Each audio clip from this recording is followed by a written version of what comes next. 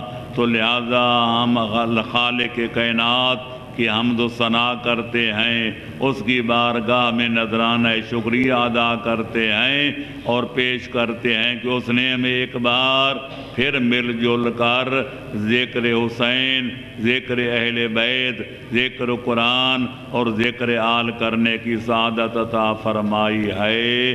اس کا جتنا شکریہ ادا کیا جائے اتنا کم ہے۔ انشاءاللہ جس قدر وقت کے دامن میں گنجائش ہوگی، انشاءاللہ اللہ کا قرآن بھی پڑھا جائے گا، 14 کا فرمان بھی پڑھا جائے گا، اور حالات حاضرہ کے مطابق، ضرورت کے مطابق گفتگو بھی کی جائے گی۔ انشاءاللہ آپ شرکت فرمائیں گے اور جوش و خروش کے ساتھ حاضر ہوں گے تو انشاءاللہ کچھ نہ کچھ لے کر جائیں گے، خالی جیب و دامہ نہیں جائیں گے۔ مجھے افسوس ہے کہ آج پہلے دن وقت کی پابندی نہ ہو سکی، انشاءاللہ آئندہ وقت کی پوری پابندی کی جائے گی۔ میں تو گھر میں تھا لیکن کوئی سواری کے بھیجنے میں ذرا تاخیر ہو گئی اور میری موٹر خراب تھی، اس لیے ہوئی تاخیر، تو کوئی باعث تاخیر بھی تھا۔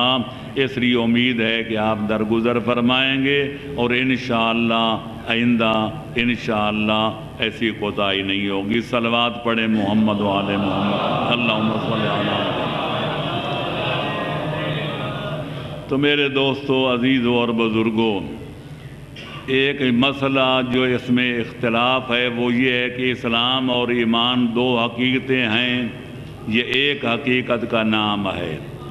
کچھ لوگ کہتے ہیں اسلام اور ایمان دونوں مترادف لفظ ہیں، یعنی دونوں کا مفہوم ایک ہے، لفظ دو ہیں مطلب ایک ہے، لفظ دو ہیں معنی ایک ہے، لیکن یہ نظریہ صحیح نہیں۔ قرآن گواہ ہے کہ اسلام اور ہے اور ایمان اور ہے۔ چنانچہ قرآن مجید میں یہ واقعہ مذکور ہے کہ کچھ بدو، کچھ اعرابی بارگاہ رسالت میں حاضر ہوئے اور عرض کیا، یا رسول اللہ آمنا، ہم ایمان لے آئے ہیں، ہم مومن ہیں۔ تو خالق کائنات فرماتا ہے، میرا حبیب ان ایمان کے دعوے داروں سے کہہ دو کہ اسلمنا، ہم اسلام لے آئے ہیں۔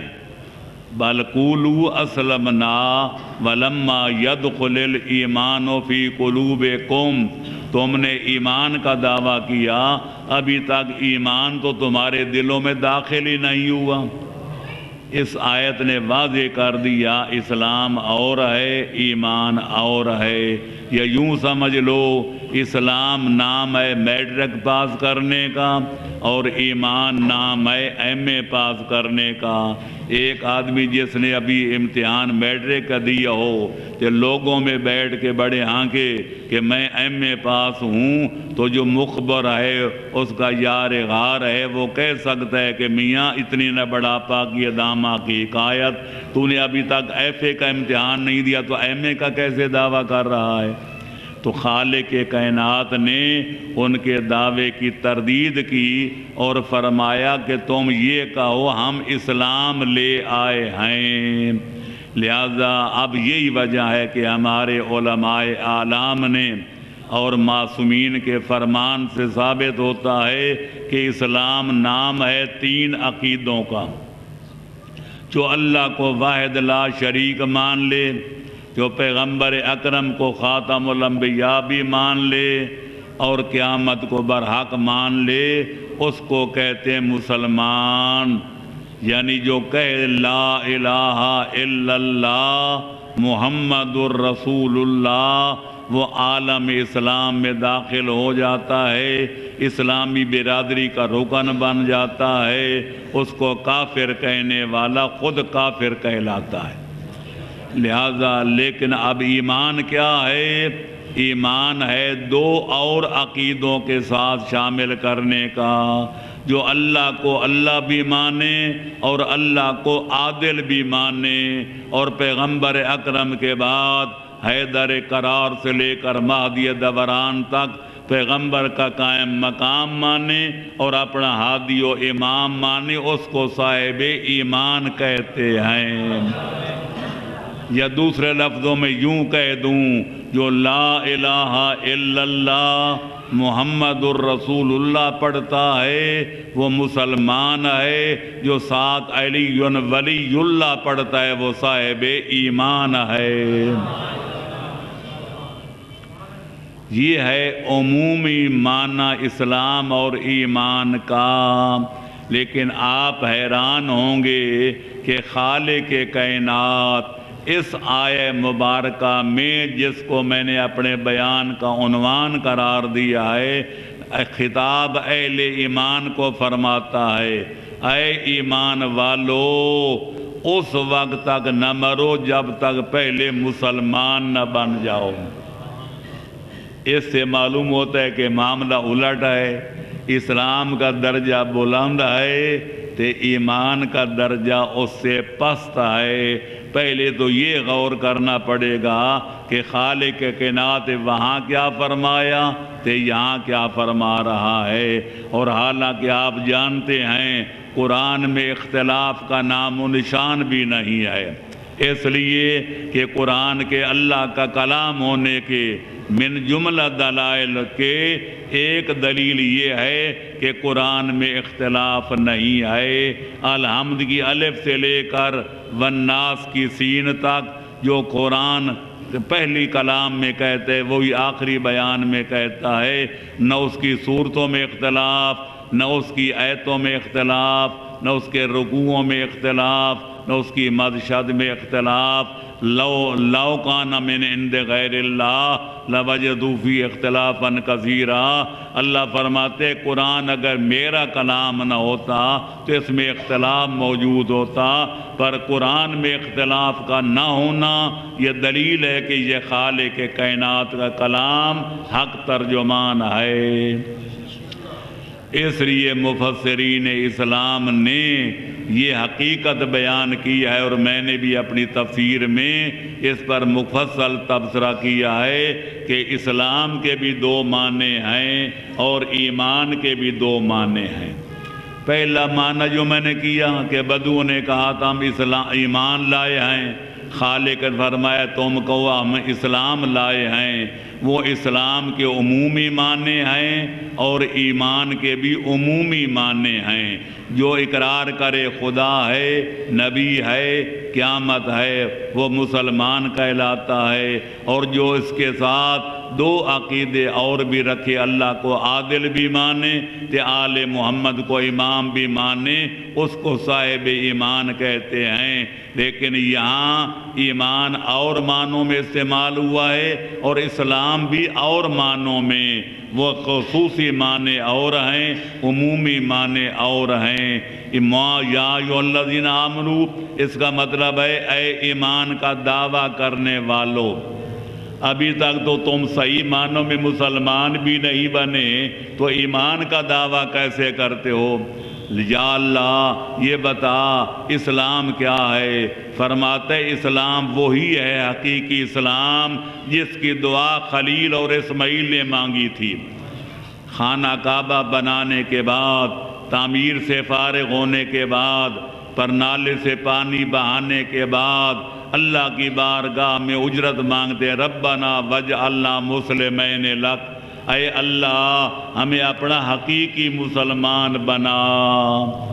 حضرت یوسف جو نبی ابن نبی ہیں، جدی پشتی نبی ہیں، وہ خالق کائنات کی بارگاہ میں عرض کرتے ہیں کہ رب توفنی مسلمن والحقنی بالصالحین، اے میرا پروردگار میری وفات حقیقی اسلام پر ہو اور میرا حشر نشر بروز قیامت تیرے نیکوکار بندوں کے ساتھ ہو۔ یہ اسلام اس معنی میں استعمال ہوا ہے کہ نبی بھی اپنے اسلام کی دعائیں مانگتے ہوئے نظر آتے ہیں۔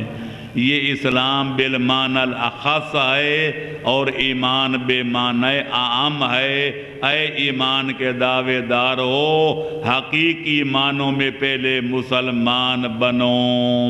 حقیقی اسلام کیا ہے؟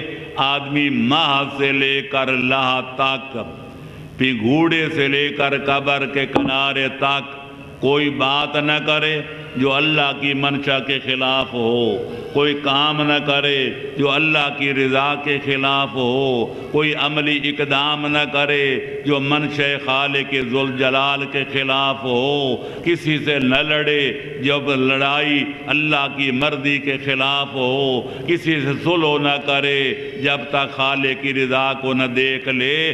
جس کا ہر کام، جس کا ہر کردام، جس کا ہر کلام، جس کی ہر حرکت، جس کا ہر سکون منشاء خالق کے مطابق نظر آئے، اس کو حقیقی مسلمان کہتے ہیں۔ صلوات پڑھو محمد و آل محمد پر۔ تو خالق کائنات اس عام مومنین کو، مومن کہلانے والوں کو یہاں چند حکم دے رہا ہے۔ پہلا حکم ہے اتقوا اللہ، اللہ سے ڈرو جس طرح ڈرنے کا حق ہے۔ دوسرا حکم مرنے سے پہلے صحیح معنوں میں مسلمان بنو۔ اور تیسرا حکم یہ ہے کہ اللہ کی رسی کے دین کی رسی کو مضبوطی سے تامو، اور ایک چیز سے روکا ہے کہ آپس میں تفرقہ بازی نہ کرو، اختلاف سازی نہ کرو۔ تو لہذا اس آیت کے مطابق یہاں اس عشرِ محرم میں چند چیزوں پر تبصرہ کیا جائے گا۔ پہلا یہ کہ تقوی جو اللہ بار بار فرماتے اللہ سے ڈرو، اللہ سے ڈرو، اللہ سے ڈرنے کا صحیح مطلب کیا ہے؟ تقوی الہی اختیار کرنے کا مفہوم کیا ہے؟ اور حقیقی مسلمان بن کر جینے مرنے کا طریقہ کار کیا ہے؟ اور اللہ کے دین کی رسی کو مضبوطی سے پکڑنے کا صحیح مطلب کیا ہے؟ اور تفرقہ بازی میں ایک نقصان کیا ہے، زیاں کیا ہے، اور اس سے بچنے کا طریقہ کار کیا ہے؟ امید ہے کہ عشرِ محرم کے ساتھ ساتھ اس آیت کے مطالب بھی ختم ہو جائیں گے، اور جب یہ مطالب ختم ہو جائیں گے تو انشاءاللہ سننے والوں کا دامن مراد لبریز ہو جائے گا، پر ہو جائے گا۔ جب واپس جائیں گے تو انشاءاللہ دینی معلومات میں قابل قدر اضافہ کر کے واپس جائیں گے۔ صلوات پڑھیں محمد و آل محمد پر۔ اللہم صلی علی۔ تو میرے دوستو، عزیزو اور بزرگو، قرآن میں جا بجا پڑھ لکھا ہوئے، جا بجا یہ آیت آپ پڑھتے ہیں اتقوا اللہ یا ایھا الذین آمنوا اتقوا اللہ وکونوا مع الصادقین، یا ایھا الذین آمنوا اتقوا اللہ حق تقاتہ ان اللہ یحب المتقین، ذالک الکتاب لا ریب فیہ ھدی للمتقین، ان اولیاء الا المتقون العاقبۃ للمتقین۔ دیکھنا یہ ہے اللہ سے ڈرنے کا مطلب کیا ہے۔ آیا کوئی اللہ ڈرامنی شے ہے جس سے ڈر کے دور بھاگنا چاہیے؟ اللہ کوئی خطرناک شے ہے جس سے اجتناب کرنا چاہیے؟ اللہ کوئی ہولناک شے ہے جس سے دور بھاگنا چاہیے؟ اسلام یہ کہتا ہے، ہمارا ایمان یہ کہتا ہے، اللہ کا قرآن کہتے خالق اکبر ہمارا خالق بھی ہے، ہمارا مالک بھی ہے، ہمارا پالک بھی ہے، ہمارا محسن اعظم بھی ہے، اور اتنا بڑا محسن اعظم ہے کہ خود فرماتا ہے وَإِن تَعُدُّوا نِعْمَةَ اللَّهِ لَا تُحْصُوهَا، اگر تم سب کے سب مل کر میری نعمتوں کو شمار کرنے بیٹھ جاؤ تمہاری زندگیوں کے چراغ بجھ جائیں گے، پر میری نعمتوں کو شمار نہیں کر سکو گے۔ تو مجھے آپ بتائیں ایسا محسن جو ہمارا خالق بھی ہے اور مالک بھی اور پالک بھی اور منعم بھی اور محسن بھی، وہ محبت کے لائق ہے یا ڈرنے کے قابل ہے؟ یقیناً آپ کہیں گے وہ محبت کرنے کے قابل ہے، کیونکہ حل جزاء الاحسان الا الاحسان، محسن کے احسان کا بدلہ احسان کے سوا کوئی نہیں ہوتا۔ تو جب ہمارا منعم ہے، محسن ہے، خالق مالک ہے، اسے تو پیار کرنا چاہیے، اس کے قریب جاننا چاہیے، اس کا تقرب حاصل کرنا چاہیے، اور یہی وجہ ہے کہ ہر عبادت کے بجا لانے میں قصد قربت شرط ہے۔ نماز پڑھو تو کہو قربتاً اللہ، روزہ رکھو تو قربتاً اللہ، حج و زیارات کا سفر کرو تو قربتاً اللہ، زکوٰۃ و خمس ادا کرو تو کہو قربتاً اللہ۔ اللہ کا تقرب حاصل کرنے کے لیے، اللہ کا قرب معنوی اور روحانی حاصل کرنے کے لیے میں نماز پڑھ رہا ہوں، میں روزے رکھ رہا ہوں، یہ عمل کر رہا ہوں۔ تو جب اللہ تقرب کے لائق ہے، قریب جانے کے لائق ہے، وہ نزدیک جانے کے قابل ہے، تو پھر کیوں فرماتے ہیں مجھ سے ڈرو، مجھ سے ڈرو، اللہ سے ڈرو؟ تو میرے دوستو، اگر آل محمد جیسے معلم قرآن نہ ہوتے، ہم قیامت تک یہ ٹامک ٹوئیاں مارتے رہتے کہ اللہ سے ڈرنے کا کیا مطلب؟ صادق آل محمد نے چٹکی میں مسئلہ حل کر دیا۔ فرماتے ہیں جس کا مفہوم یہ ہے کہ جب تم مانتے ہو کہ اللہ تمہارا خالق بھی ہے اور مالک بھی اور پالک بھی، وہ محسن بھی ہے اور تمہارا منعم بھی، تو اللہ سے ڈرو کا مطلب ہے اس کی نافرمانی سے ڈرو، اس کی حکم عدولی سے ڈرو، اس کی عصیاں کاری سے ڈرو، کیونکہ وہ اس قابل نہیں کہ اس کی ادنیٰ سی مخالفت کی جائے، بلکہ اس کی اطاعت کرو، اس کی تابع داری کرو، اس کی فرما برداری کرو، کیونکہ خالق اس قابل نہیں کہ اسے اس کی نافرمانی کی جائے۔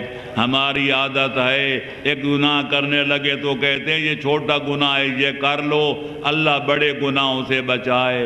دوسرا گناہ کرنے لگیں تو کہتے ہیں یہ بھی چھوٹا گناہ ہے، گناہ صغیرہ ہے، کوئی حرج نہیں ہے۔ پھر تیسرا ہمت بڑھتی بڑھتے آخر گناہ کبیرہ کرنے لگ جاتے ہیں۔ پیغمبر اکرم حکیم الامت نبی نے جناب ابو ذر سے فرمایا تھا یا ابا ذر لا تنظر الى صغر الصغیرہ بل انظر الى من عصیتہ، اے ابو ذر جی آقا، فرمایا جب اللہ کی نافرمانی کا ارادہ کرو تو گناہ کے چھوٹے پن پہ نظر نہ کرو، یہ گناہ صغیرہ ہے کوئی حرج نہیں، یہ گناہ صغیرہ ہے کوئی حرج نہیں، لہذا گناہ کے چھوٹے پن پہ نظر نہ کرو، بل انظر الی من عصیتہ، اس پروردگار کی عظمت و جلالت پر نگاہ کرو جس کی نافرمانی کر رہے ہو۔ اگر اللہ کی عظمت و جلالت کا تصور کرو گے تمہیں چھوٹے گناہ بھی پھر بڑے نظر آئیں گے، اور اللہ کی چھوٹی سی نافرمانی کرنوں سے بھی دامن کو بچاؤ گے۔ یہ وہ سرکار ہے، وہ بارگاہ ہے جہاں نبی بھی کامتے ہوئے نظر آتے ہیں، علی ولی جیسے امام اور امام مبین روتے ہوئے نظر آتے ہیں، اور تر ہر خشاک کی طرح جو ہوا کے تیز و تند جھونکے لگنے سے ہلتی ہے، مولا یوں کانپتے ہوئے نظر آتے ہیں۔ مولا کے لیے جب مصلی عبادت بچھایا جاتا تو مولا تھر تھر کانپتے تھے۔ کسی آدمی نے بڑھ کے عرض کیا، مولا آپ وہی علی نہیں جن کا نام سن کر جوانان عرب کے زورے پانی ہو جاتے ہیں، جن کا نام سن کر بڑے بڑے پہلوان، بڑے بڑے جنگ آزما، بڑے بڑے جنگجو میدان چھوڑنے پر مجبور ہو جاتے ہیں؟ مولا نے فرمایا میں وہی علی ہوں۔ تو عرض کیا، مولا پھر کانپ کیوں رہے ہیں، رو کیوں رہے ہیں؟ فرمایا تو نے میری جلالت دیکھی ہے، میری شجاعت دیکھی ہے، میری بہادری کے کارنامے تو دیکھے ہیں، پر تمہیں کون بتائے جس کی سرکار میں کھڑا ہوں وہ سرکار بھی اتنی عظیم ہے۔ اس ذات ذوالجلال کی عظمت و جلالت مجھے کانپنے پر مجبور کرتی ہے، اس لیے میں تھر تھر کانپ رہا ہوں۔ یہاں اماموں کے رنگ بدلتے ہوئے نظر آتے ہیں، وضو کرتے ہیں، ہم وضو کرتے ہوئے گپیں ہانک رہے ہوتے ہیں، لوگوں سے باتیں کر رہے ہوتے ہیں۔ امام و نبی جب وضو کرتے تھے ان کا رنگ زرد پڑ جاتا تھا۔ کوئی پوچھتا مولا یہ کیا حالت بنا رکھی ہے؟ تو فرماتے ہو احکم الحاکمین رب العالمین الہ العالمین کی سرکار میں حاضر ہونے کی تیاری کر رہے ہیں۔ اور اس ذات ذوالجلال کی عظمت اور جلالت ہمارے رنگوں کو کبھی زرد کرتی ہے، کبھی سرخ کرتی ہے۔ اس کی جلالت کا تصور کر کے ہم کانپنے لگ جاتے ہیں۔ صلوات پڑھو محمد و آل محمد پر، اللہم صلی علی محمد۔ تو اللہ سے ڈرنے کا مطلب ہوا اللہ کی نافرمانی سے ڈرنا، اللہ کی حکم عدولی سے ڈرنا، اللہ کی نافرمانی سے ڈرنا، اللہ کی اور جو ہے عصیان کاری سے ڈرنا، اللہ کی نافرمانی اور ناہنجاری سے ڈرنا۔ لہذا فرماتے اگر مومن ہو تو میری نافرمانی سے ڈرو۔ اب دیکھنا یہ ہے، یہ تقوی والی صفت کا مقام کیا ہے، اس کی شان کیا ہے، اور حاصل کرنے کا طریقہ کار کیا ہے۔ صلوات پڑھیں محمد و آل محمد پر، اللہم صلی علی محمد۔ جہاں تک تقوی کی اہمیت کا تعلق ہے، تقوی کی جلالت کا تعلق ہے، تقوی کی بلندی مقام کا تعلق ہے، تو میں کہہ سکتا ہوں اسلام کے پورے عبادات، پورے الف سے لے کر یہ تک، نماز ہو یا روزہ ہو یا حج ہو یا جہاد ہو یا زکوٰۃ ہو یا خمس، جتنے اوامر و نواہی ہیں، پورے دین اسلام کے فروع دین جتنے ہیں، سب کی بجا آوری کا مقصد سوائے تقوی کے کوئی اور نہیں ہے۔ خالق دو چار آیتیں پڑھ کے سنا دوں تاکہ اطمینان قلب ہو جائے۔ خالق فرماتے کتب علیکم الصیام کما کتب علی الذین من قبلکم لعلکم تتقون۔ روزہ ماہ رمضان کا تم پر اسی طرح واجب قرار دیا گیا جس طرح پہلی امتوں پر واجب تھا، تاکہ روزہ رکھ کے تم متقی اور پرہیزگار بن جاؤ۔ نماز کے بارے میں یہی ہے کہ نماز پڑھو تاکہ متقی بن جاؤ۔ حج بیت اللہ کے بارے میں یہی ہے کہ فرمایا کہ جو ہے حج بیت اللہ اس لیے واجب قرار دیا گیا تاکہ تمہارے اندر تقوی کا جوہر پیدا ہو جائے۔ ایک آیت میں ساری عبادات کا خلاصہ عرض کیا گیا کہ یا ایھا الناس اعبدوا ربکم الذی خلقکم والذین من قبلکم لعلکم تتقون۔ اے اللہ کے بندو، اے اولاد آدم جن کا باپ آدم ہے اور ماں جن کی حوا ہے، سارے مل کر اس پروردگار کی عبادت کرو جس نے تمہیں پیدا کیا ہے، اور صرف تمہیں پیدا نہیں کیا، تمہارے آدم تک آباء و اجداد کو بھی اسی نے پیدا کیا ہے۔ کہ یا اللہ عبادت کریں گے تو نتیجہ کیا نکلے گا، ہمارے اوپر کون سا سرخاب کا پر لگ جائے گا؟ فرماتے جب عبادت کرو گے، میری اطاعت کرو گے، فرما برداری کرو گے تو متقی بن جاؤ گے، پرہیزگار بن جاؤ گے۔ یا اللہ پرہیزگار بن گئے تو انعام کیا ملے گا؟ فرماتے جنت میں داخل ہونے کے حقدار بن جاؤ گے، کیونکہ الجنت للمتقین، جنت متقیوں کے لیے بنائی گئی ہے، والعاقبۃ للمتقین، جنت جو ہے آخری گھر وہ اہل تقوی کے لیے سجایا گیا ہے اور بنایا گیا ہے۔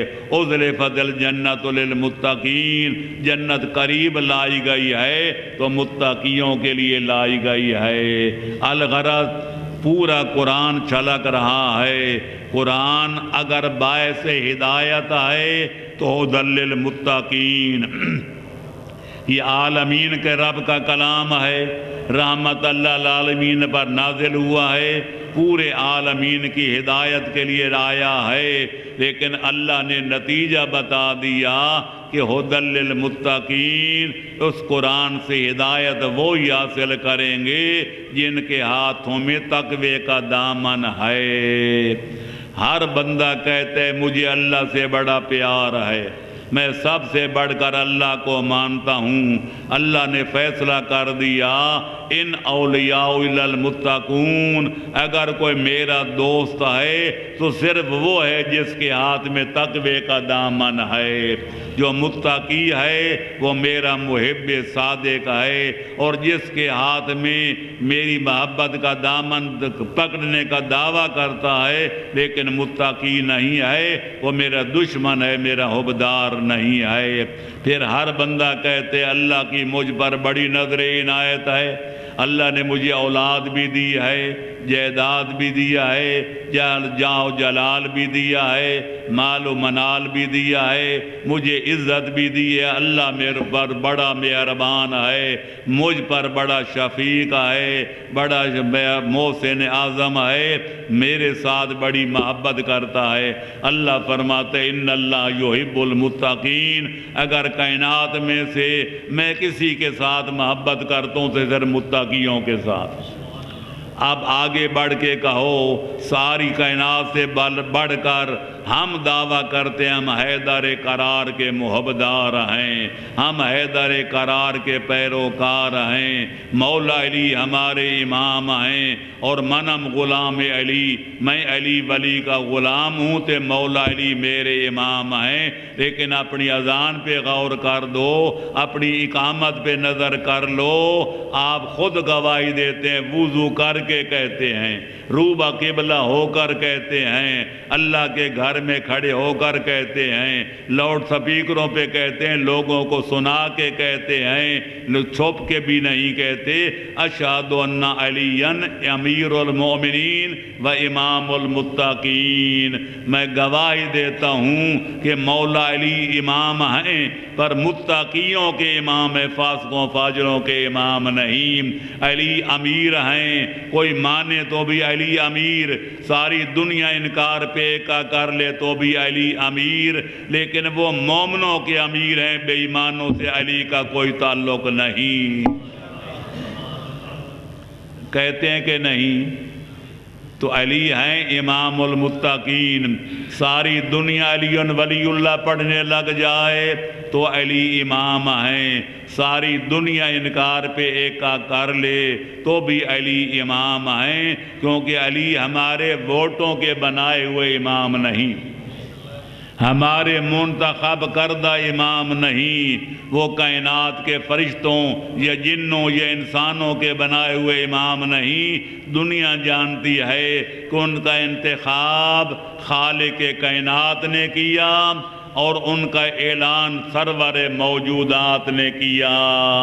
اللہ ان کا انتخاب کرنے والا ہے۔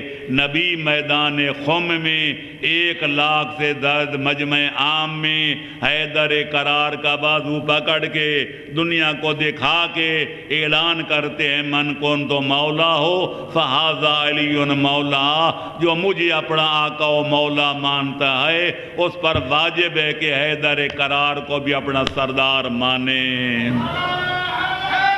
یا علی، اللہ اکبر،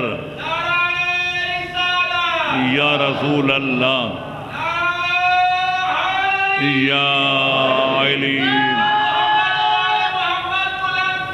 اللہم صلی علی محمد وآل محمد وعجل فرج۔ ماشاءاللہ ماشاءاللہ ماشاءاللہ۔ تو میرے دوستو، میرے عزیزو، تو پتہ چلا کہ مولا علی اگر امام ہیں تو وہ بھی متقیوں کے ہیں، اور اللہ کا فرمان ہے کہ یوم ندعو کل اناس بامامہم، کہ قیامت والے دن ہم ہر گروہ کو، ہر جماعت کو، ہر قوم و قبیلہ کو اور ہر فرد و شخص کو اس کے امام کے نام کے ساتھ بلائیں گے۔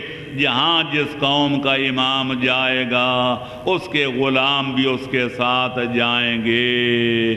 اور قرآن گواہ وقت کے دامن میں مزید کچھ کہنے کی گنجائش نہیں کہ امام کہتے ہیں پیشوا کو، آگے چلنے والے کو، جس کے لوگ پیچھے چلیں اس کو امام کہتے ہیں، یہ لغوی معنی میں۔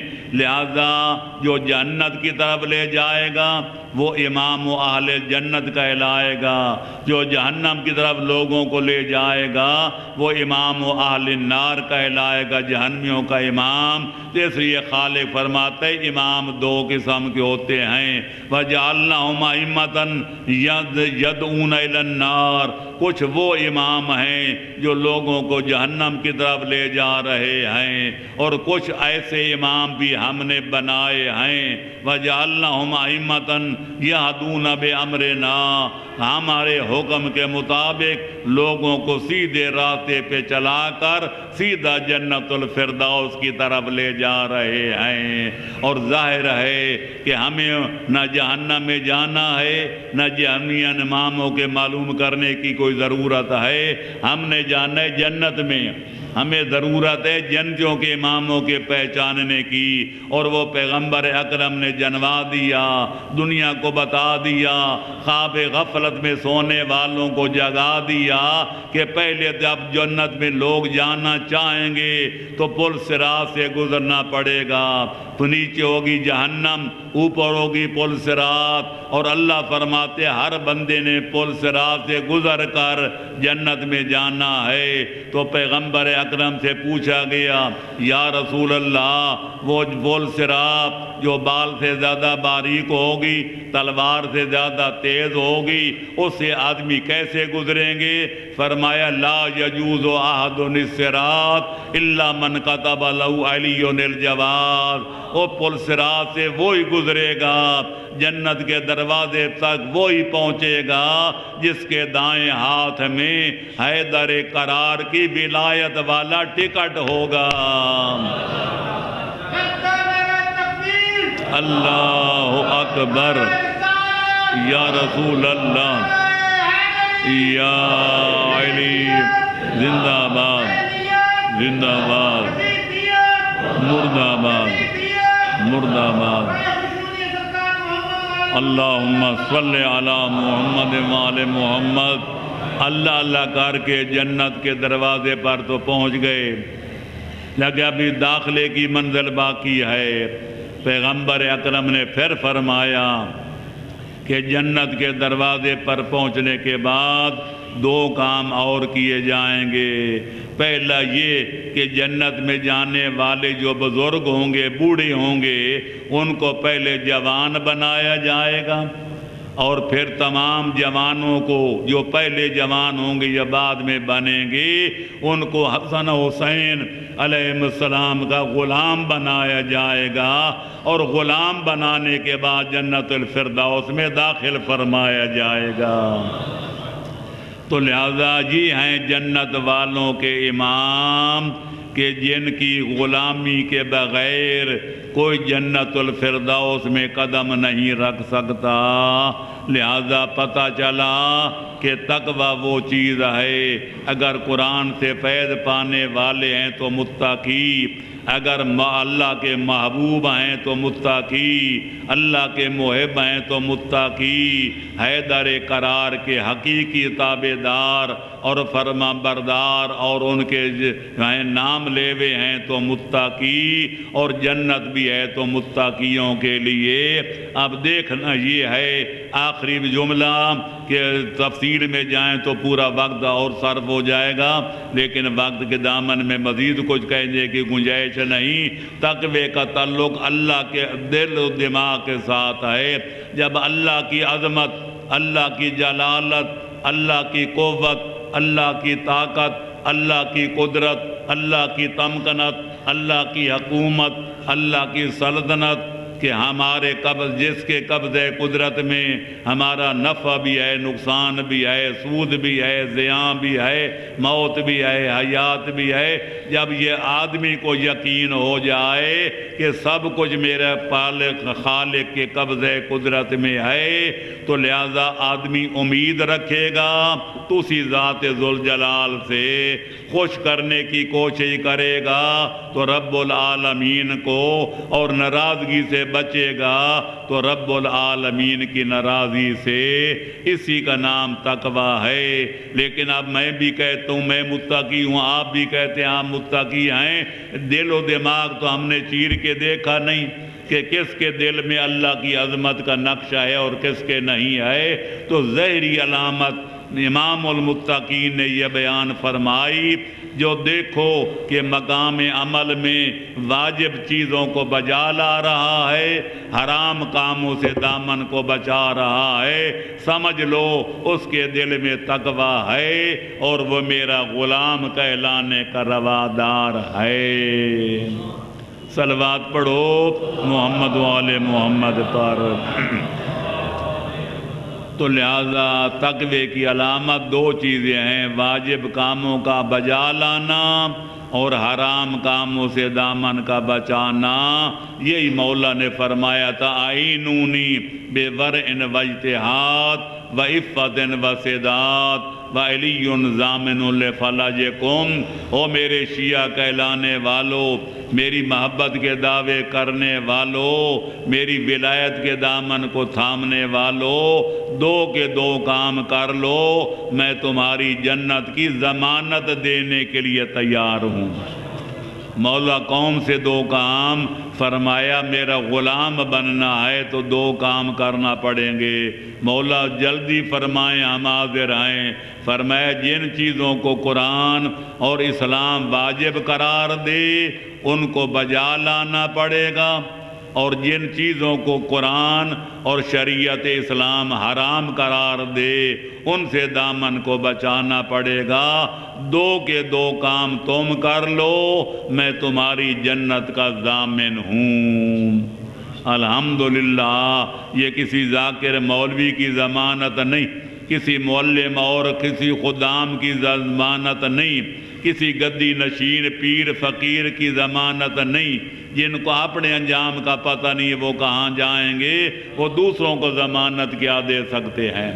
لہذا یہ قسیم الجنت والنار حیدر قرار کی ضمانت ہے کہ دو کے دو کام تم کر لو، میں تمہاری جنت کی ضمانت دیتا ہوں کہ جہاں آپ جاؤں گا تمہیں ساتھ لے کر جاؤں گا۔ صلوات پڑھو محمد و آل محمد پر۔